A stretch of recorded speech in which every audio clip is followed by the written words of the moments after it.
Magandang araw po sa inyong lahat. Ito po si Senyora Inday at kasama ko po si Dr. T again. So maganda naman po ang ating magiging topic today at saka ang pag-uusapan po natin ngayon is medyo personal kasi talagang nakaka-relate ako masyado dito. So tinanong ko po si Dr. T about po sa health and magpo-focus po tayo muna more on diet. Kasi bakit nga ba yung mga babae or kahit yata sa mga lalaki, ano Dok, bakit kaya po ganun? Minsan, kahit anong diet, kahit anong exercise yung gawin, kahit na talagang dinideprive mo na lahat yung sarili mo sa mga naiisip mo ng mga bagay na makakapagpataba or makakapagpalaki ng katawan mo. Pero hindi pa rin na mabawasan yung timbang ng isang tao. Bakit po pa ganun, Dok? Naranasan ko na din po yan eh. That's a good point, ano? Kasi actually, it applies to both men and women. Siyempre, kasi ang bawat individual, bawat tao, mayroong unique na mga attributes, ano? Number one dyan is siyempre yung age. The younger you are, the faster your metabolism. The older you are, the slower your metabolism. Tapos pangalawa, yung genetic makeup. Okay, like yung if it's in your family na napansin mo maraming overweight, ganyan, at saka it might be due to a metabolism. Tsaka merong tinatawag na pre-existing condition, just like anything else. Karamihan dyan hormones, affected by hormones. At saka syempre, iba-ibang activity, iba-ibang exercise, iba-ibang effect sa tao. So, huwag dapat ma-discourage. I-recognize natin yung individuality natin. There's some things that work with some people, there's some that don't work with other people. Kasi nga, may mga factors na gano'n. In addition to that, merong environment, climate, at saka yung food. Yung particular food na kinakain natin.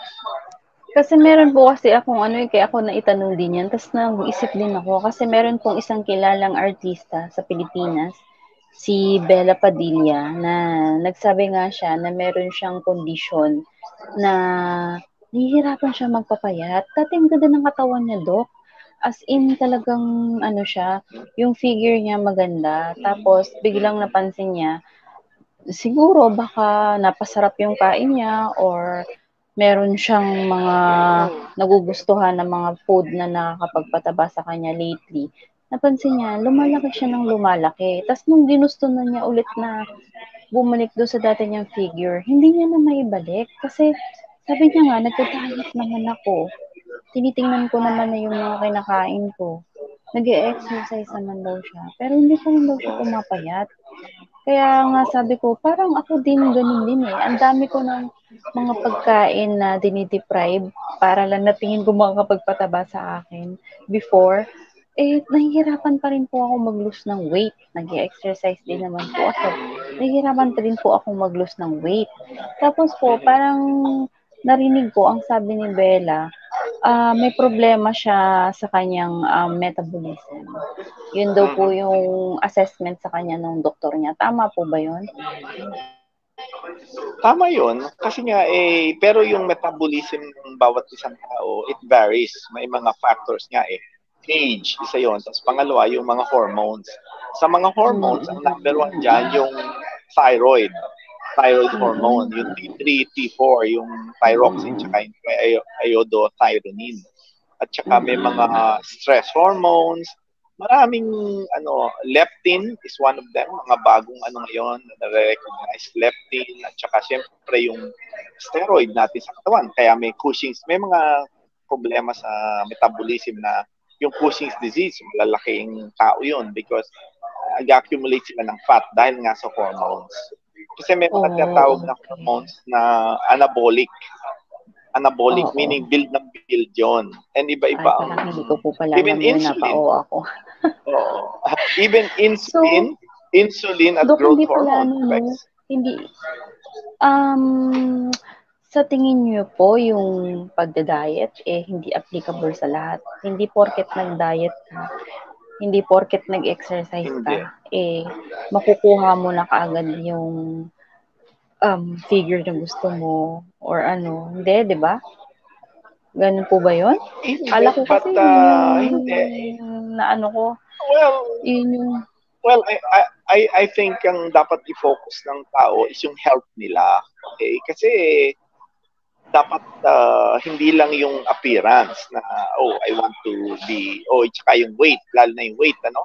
Siyempre may BMI, yung basal metabolic index. Sundin natin yun as much as we can. Kung napaka-strict nun eh.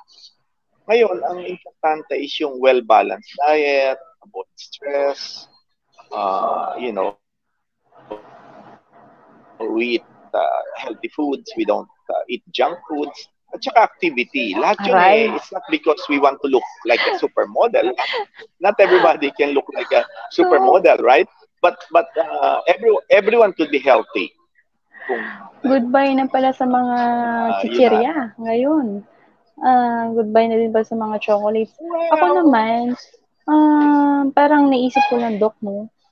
Kumbaga, dapat talaga may disiplina tayo sa pagkain. Dapat mayroon tayong disiplina din sa sarili. Dapat, kagaya nga ng sinabi mo, yung well-balanced dapat yung pagkain. At the same time, nag-e-exercise tayo. Kasi kapag halimbawang pinabayaan natin yung dalawang yun, at lumaki na nga tayo ng lumaki, so syempre, sabi mo nga, health talagang ang pinaka-importante. Pero kasama na din kasi nun yung health mo kapag pinabayaan mo na yung sarili mo, di ba? Hindi lang kasi yung figure or yung ano ang naapektuhan. Tama ka naman, Doc, na ang talagang dapat main concern natin ang health. Pero karamihan kasi sa atin, syempre, nangangarap din naman na medyo maganda-ganda yung katawan, medyo sexy-sexy ng konti. Kaya lang kung hindi talaga natin iingatan yung pagkain natin at saka yung hindi natin talagang pag-iigihin na or didisiplinahin yung sarili natin na mag-exercise, talagang mahihirapan na tayo mag-adjust in the near future. Ano, Doc? Just like any importanteng prevention. If you will let yourself yun nga po yung masyado sinasabi kang ko, maging overweight, yun ang tamarin ka na. nasa dulo ng dila ko, yung prevention. So, dapat talaga, bago ka pa dumating sa ganung stage, may prevention na. 'Di ba? Tama yun. So, yun nga po. So, ang ano po doon, Doc, ang sabi po ni Bella Padilla, meron daw pong piniprescribe sa kanya na para mapabilis yung metabolism niya. I don't know kung effective po ba sa kanya yung sinasabi nung doktor na yun. Pero para po sa inyo, ano po yung may ipayo nga po ninyo doon sa mga kagaya ni Bella na from doon nga po sa ganung ano ng katawan niya tapos napunta na doon sa ganung pangangatawan. Ano po yung may ipayo ninyo? Well, ang ano ko doon is recognize yung individual unique attributes, binanggit ko yung mga attributes. And then don't give up, never give up. Talagang may mga sometimes you have to try. Ang tawag nga dyan trial and error, right? Sometimes tingnan natin to, does this work? This may not work, ganon. Tsaka dapat i-enjoy mo. Kasi yung like for example food, diet, activities, dapat ni-enjoy mo rin yun eh. You have to enjoy it. Otherwise, hindi mo masusustain. No? Tapos, I'm sure she's getting investigations or hormones niya. But most of the time, yung masasabi lang, you take this in a few days, supermodel ka na. That doesn't work. Kasi yung rapid weight loss, hindi rin healthy yun. Tsaka ang effect Baga no pain, no gain. Diba, Doc? Yes. Kung may gusto kang ma-achieve, dapat pagsikapan. Hindi naman in one click ma-achieve nyo na kaagad, di ba? At saka dapat masustain mo. It should be part of your life, your daily life. For example, mag-walking ka after meals, mag-stretch ka as soon as you wake up. Saka magugustuhan ko yung sinabi mo, Doc, preventive. Hindi, kasi Nagustuhan nga, ko yun. Yung bago ka pa pag, dumating sa ganong stage, alagaan mo na yung sarili mo, di ba? kasi nga, if you Alam mo get naman too, siguro yung, too ako heavy, kasi, alam ko naman yung ano ng sarili ko na eh. Alam mo, parang nahirapan na akong maglakad, nahirapan na akong kumilos, yung mga damit ko hindi na kumakasya, di ba? So, that ika-cut off mo na yung mga saka tingin joint mong, pains, yeah. oo, yung nakakapagpa, Yung, ano, ng katawan mo, di ba? not only that, Nakakapagdagdag ng oo. timbang mo. Not only that, yung, siyempre, yung motivation natin, yung mental ano natin, pagka, when we fail, o kaya hindi nag-uubra, magkikwit tayo eh. Natural yun eh. Samantalang pagka umuubra, kaya nga maganda rin yung low carb, hindi, I don't recommend to everybody, but yung low carb, tsaka yung South Beach diet, yung Mediterranean, kasi effective agad yun eh. Effective agad. So, may encourage ka. Oh, okay. Pag-aralan ko ngayon. Next topic natin yung Dok, ha?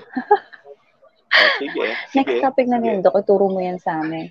So, thank you po, Dok. Talaga namang as in, Doc P. Maraming pong salamat sa pag-guest niyo po. Oh, you're welcome.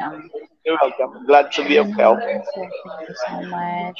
Sana po, next time ulit. So, magiging regular guest na namin kayo. Thank you po. Ingat po. Sure. And God bless. Okay. God bless you too. Okay.